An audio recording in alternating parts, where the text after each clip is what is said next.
If you just bought a Pocket 3, today I want to walk you through all the settings and how to set up your Pocket 3 so you can get the best possible footage out of it. To start off with, let's cover what you get with the different packages of the Pocket 3. If you get the basic kit, then you get the Pocket 3 and you get this little adapter here, which takes the USB-C port and puts it on the rear, clips in like that, and then it also gives you a 1/4-20 on the bottom so that you can attach it to a tripod. And then you also get this hard carrying case, which protects the Pocket 3 when you're throwing it in and out of camera bags. Put it in like that, and it gives you a nice protected Pocket 3. If you get the Creator Combo, obviously you get the Pocket 3. You also get this little extension to move the USB-C port and give you a 1/4-20 port. And then you also get this, which is the extra battery handle, which also has a 1/4-20 on the bottom, but will do basically the same thing as the little handle. Attach it, it will extend your handle, and I find it quite comfortable to hold that way. But then you also get a wide angle lens, which attaches magnetically to the Pocket 3. Basically just like that, just like the ND filters do. Pop it on, take it off, really easy. And the wide lens attaches right in here, magnetically into the storage case. Keeps the lens with you. You also get this nice little tripod, which screws onto the bottom of the battery handle or the other handle, and then gives you a nice way to attach and stand the Pocket 3 up. The other thing you get is the new DJI Mic 2, which looks just like this. It comes with this little magnet clip here, so you can clip it on clothing without a clip, and of course it has this clip here. And the nice thing about this is there's some really cool features that this unlocks with the Pocket 3. You can plug a lapel into this 3.5mm jack here. There'll be a good one linked in the description that works well with this. And then if you're in windy situations, you're gonna wanna put this, plug it in, so that this will take care of any wind noise you're gonna have. The mic is really easy to turn it on here, push and hold that until it vibrates and that turns blue. If it's not linked with your Pocket for some reason, we'll go into the linking mode, but that's the link button there. And on this side, you can start and stop the internal recording. So you could use this by pushing that as an internal recorder. You'll see the red light start to go, which means it's recording. And then you don't even need your Pocket 2. You could just use this as a recorder. Push it again, stops recording, gives you a little double buzz feedback, haptic feedback, and that's it. Real quickly, we'll go over the physical controls of the Pocket 3. You've got the screen, which when you rotate, turns the Pocket 3 on. Nice and quick. You've got the record, start and stop button. And then you've got the joystick, which will do different functions we'll get into here, but it also has a button on it. If you push down on it, it will click and recenter the gimbal. And you can turn off and turn on by long pressing the Pocket 3. So you can turn it off, long press it to turn it back on, and it will turn on. And then of course, you can start and stop recording. So initially, when you turn this on, you'll go through a little tutorial and a little startup process and need to activate this using the Mimo app, which connects really easy and really quick. Now we'll just walk through what you see on the screen and also what you can do to get into some of the deeper menus that are available on the screen. Over here on the top left-hand corner, you have the SD card, which also gives you the amount of time you have left remaining to record. So I can still record up to 2 hours and 10 minutes. And then over here, we have an indication of whether it's in widescreen mode. If you swipe down, we can swap it. Now it will show that it's in portrait mode. And if we go through that mode one more time, now it will auto rotate. So right now it's in widescreen mode. And then if you switch it like this, it will switch to vertical mode or vertical shooting. That little square only appears when this is not in the auto rotation mode. So I keep mine in auto rotation mode most of the time. And then next to that, we have the battery remaining display, which shows you both the remaining time of the battery of the Osmo, but also the remaining time battery, or the remaining battery percentage of the battery handle, if you have that.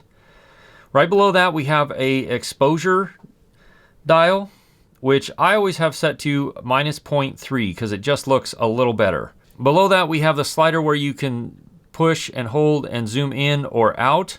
But you can also tap it and then use the up and down on the joystick to zoom in and out. And then if you tap it again, then the joystick becomes an up and down movement, left and right movement. The left and right movement still works when it's in zoom mode. And then here, if we swipe left, that's when you get into your camera settings menus. So right now, if you go down, we have the setting on auto exposure. You can switch that to manual and select your actual shutter speed you want, and if you want to limit the ISO, like set an actual ISO or just have a range that you will allow it to go to. If you set it in auto and do -0.3 EV, it actually does a pretty nice job. So that's what I've been using. And you have white balance. You can manually select your white balance or auto white balance. Auto white balance actually does a very good job. Here you have glamour effects, which I don't use, but if you want to, you can make your skin look smoother. You can brighten and whiten your teeth. You can make your eyes a little bigger. There's a whole bunch of effects you can do with that. I don't use it, but if you want to, you can. You do have to use it through the app to see them and preview what the look is going to do to you. Here we have our color selection, which you can choose normal. Actually, is very good. You can choose HLG, which is one of the 10-bit color formats, and D-Log-M 10-bit, which is another one of the 10-bit formats. Normal and D-Log have been what I use, and honestly, normal looks really good. Here you can choose single or continuous autofocus or product showcase mode. So if you have single, it will set focus once and then lock the focus there. If you have it on continuous, it will constantly change based on what's in front of the camera. And then if you have it on product showcase mode, it will tend to favor things that are in the foreground or close to the camera over anything else. I have found that continuous works really well. And then we can go here to adjusting the image quality. This is where if you go to custom, you can adjust your sharpness and your noise reduction. Default works well in most situations. I do like to bring the sharpness down to -2. I feel like it looks a little bit better. And then noise reduction at -1. Then if we tap between the little shutter icon or the aperture icon and the mic icon, here you can select your different audio modes, stereo, mono. You can turn wind noise reduction on or off, and you can turn all directions, front or front and back only microphones. Now in the audio section here, the other thing that can happen is you can plug a third party or a USB-C microphone in. And if you do that, you will see it change. You get a mono channel only, but you also get the option to turn the gain up or down. So I just plugged in the DJI Mic and it changes that there. You can also take it off Pro and just let the Pocket kind of manage everything for you. So we keep moving down the screen right here. You can select forward facing or put the gimbal into selfie mode by tapping that there. Here is your frame rates and resolution. So you can select if you want 1080, 2.7K, 4K, up to 60. I generally shoot in 4K 30. You can select if you want to do 1:1, which is essentially just a square image, which is the full sensor. You can only do that up to 3K. Again, you can select your resolutions, or you can do 4K if you do 2160. That's 2160 by 2160. Now, you can also, of course, rotate the gimbal into vertical mode, which is the way I have it set up, and then swipe up, and then you only get up to 3K because it's in 9:16 mode. But you can select basically same thing there. And then over here, we have the different modes. So if you tap on this little camera icon, you can select between panoramas, photo, video, low light, slow motion, which is where you can go up to 4K 120, or you can do your time-lapse, hyperlapse type stuff there.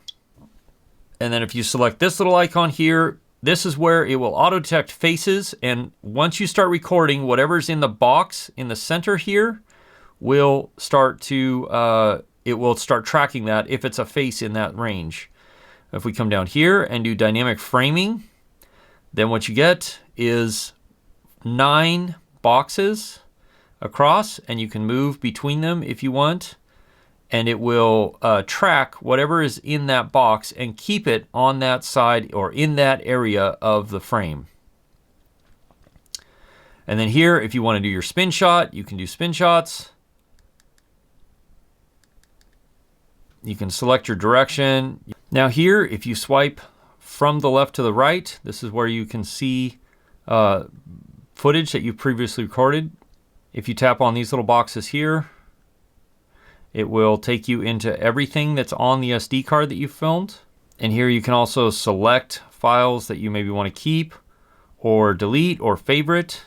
So that's a walkthrough what you see here and the different ways. Now the way to get into the deeper menu is swipe from the top of the screen down, and then here you can manage your custom modes. If you want to set custom modes that you regularly use, like say you regularly use 4K 30 with face tracking, you can set that up as a custom mode there and then go save to C1, confirm, and then boom. When you go here, you have a custom mode. And then you can also, of course, switch back to all of your regular modes here.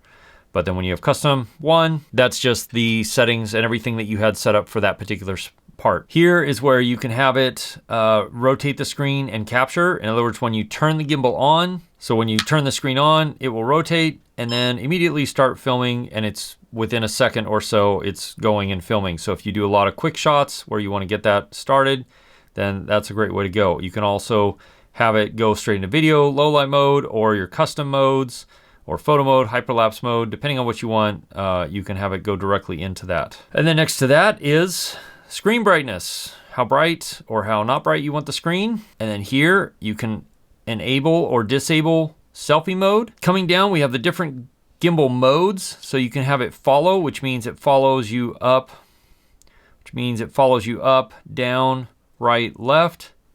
You can have it be tilt locked, which means the tilt will stay, or the horizon will stay, the tilt will stay the same, but it will follow left and right. And then you have FPV mode, which means it will tilt, it will follow left and right, but it will also roll. So if you want to get kind of a weird shot or a really different movement shot, you can do that. Follow is good, or tilt is what I generally use. And then here you can control the speed. So if you want the gimbal to respond really slowly,